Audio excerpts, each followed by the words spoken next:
Ada ustadz mengatakan maulid itu termasuk dalam khilafiyah. Maulid Nabi ada khilaf di kalangan para ulama. Sebagian ulama Syafi'iyah mengatakan dianjurkan dan sebagian ulama Malikiyah mengatakan bid'ah. Kita sendiri lebih condong pada pendapat tersebut adalah bid'ah. Kenapa? Tidak pernah dicontohkan oleh Nabi, tidak pernah dicontohkan oleh para sahabat, dan yang lainnya.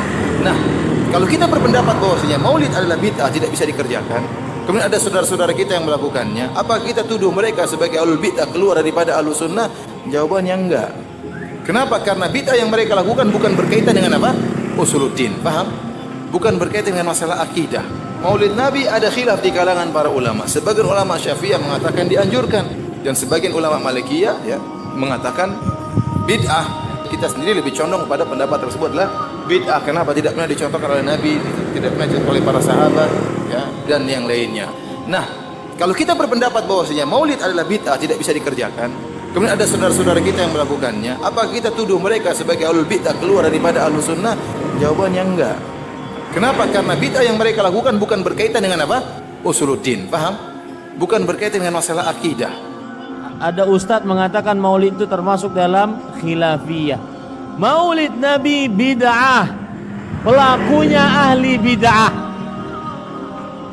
Maulid Nabi bid'ah, pelakunya ahli bid'ah.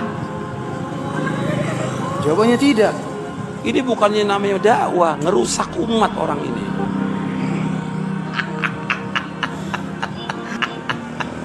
Maulid Nabi bid'ah, pelakunya ahli bid'ah.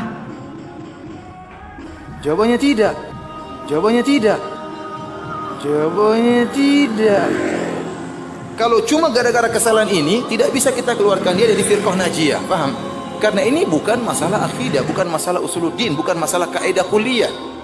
Pelakunya melakukan perbuatan bid'ah disebut sebagai ahli bid'ah karena melakukan bid'ah.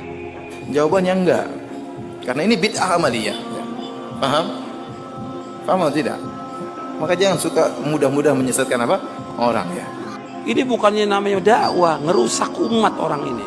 Cuma untuk satu masalah itu aja, kemudian berantem mereka. Iya tidak? Namanya persatuan kebun binatang, itu namanya. Persatuan kebun binatang. Waktu bersatu iya, Masya Allah. Habis itu cakar-cakaran.